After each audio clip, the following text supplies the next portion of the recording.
Gets you talking.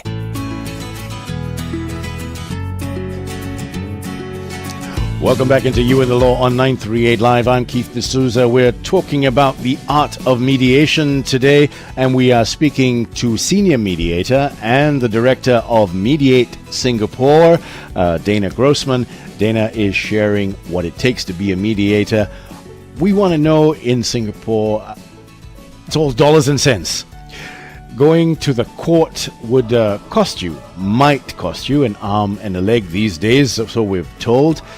If a corporate went to you with a problem, say they want to mediate with a disgruntled customer, or a customer wants to take or find restitution from a corporate, how easy is it, and what's the success rate you have experienced so far?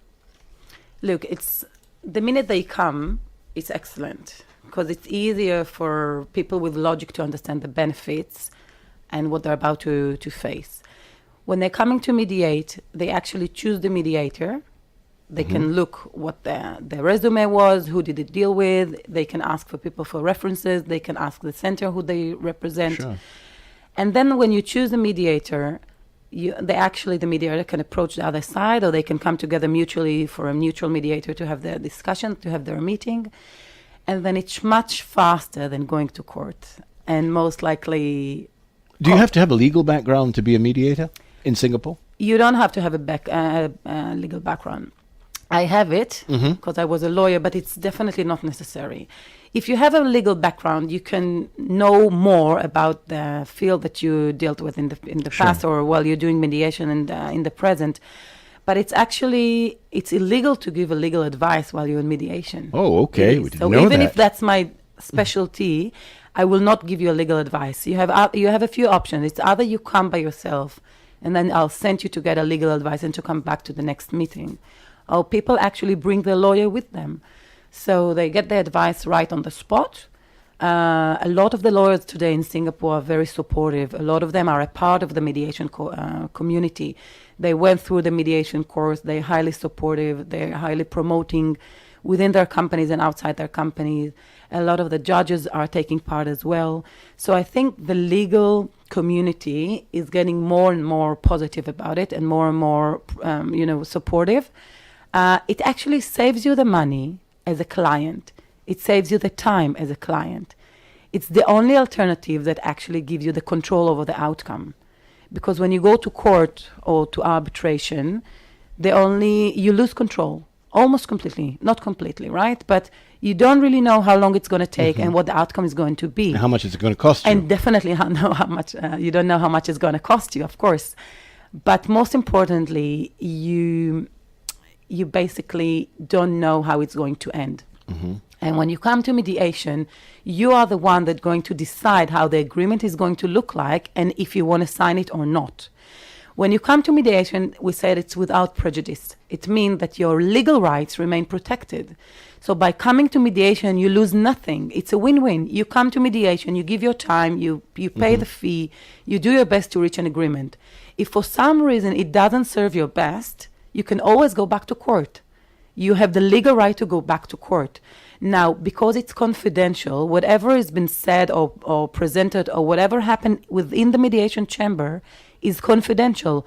It cannot be used against you, and you cannot use it against the other party in court.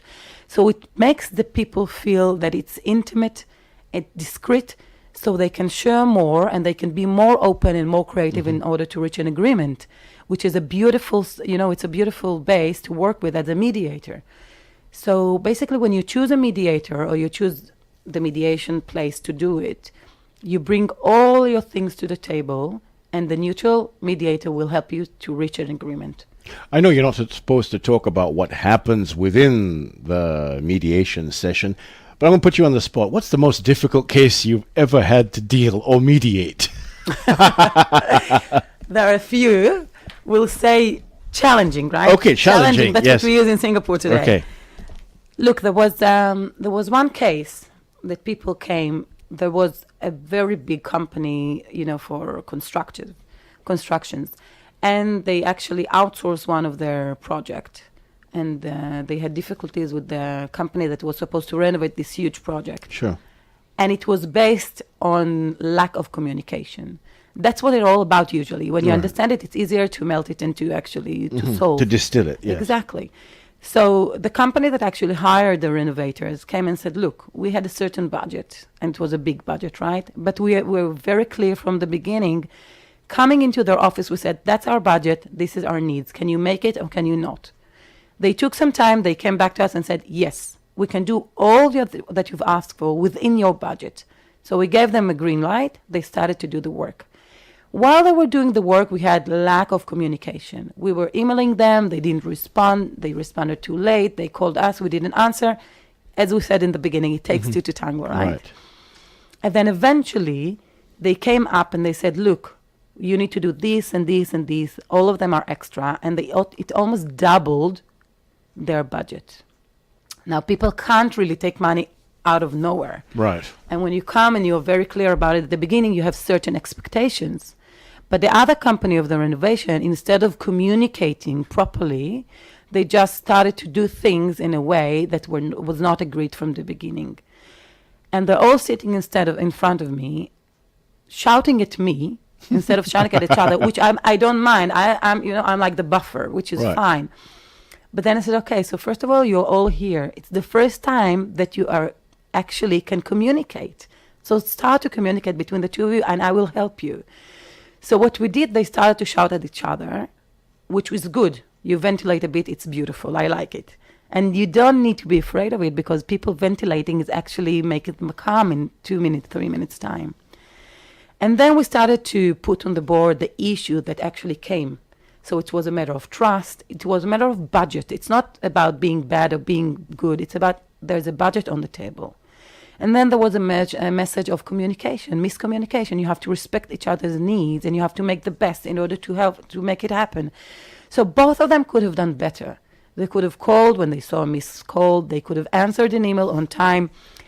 Eventually, it came up after private sessions that the big contractors were having difficulties with human sources. So they actually postponed the things in order, to get the people to work for them. And the company that hired them, they actually had the budget, which was correct. But after this company didn't do the work right, they closed the site and they had a different contractor coming in. So now they don't need the first company anymore. And it wasn't on the table. Only in the private session, we realized that they actually hired somebody else already. So the budget was already about to be doubled because they need somebody else to complete the work. But they didn't inform the first companies to stop working. So it really a mess of communication. Okay. We talked to them individually in private session to understand what happened, what they could have done to prevent it, etc. And they actually took responsibility over what they've done. So it came to the point that they said, okay, we don't need you to complete the work, but we do need you to complete certain things that were in the budget. So they ended up working on specific things, not the whole contract. So everybody is happy. The first company will have some things to do, so they get some of the budget, but they don't have to continue. And anyway, it suits their needs because they didn't have the worker that they were planning to have. And the first company paid less from their original budget because they already outsourced it to a different company. Indeed. So it came to a point that they agreed to do certain things and to communicate. And they also agreed not to sue each other because we ended up the dispute in this meeting. And they actually agreed to recommend each other for specific things. Like the first company was specializing in plumbing and electricity, but the rest was not in their specialty. So they said, okay, whatever we have to do in the future, maintenance and stuff, we will contact you for these specific issues. So there was like a future contract to deal with specific issues for plumbing, electricity, etc. The other things, no way. They didn't need them because they didn't send, they didn't deliver. Yeah. We are speaking today with senior mediator Dana Grossman from Mediate. You're listening to You and the Law. We're heading for headline news. We'll be back after that. And of course, if you have a question for Dana as to whether your issue needs to go to mediation or go to court, give us a call. 669 11938 is our number. Keep it right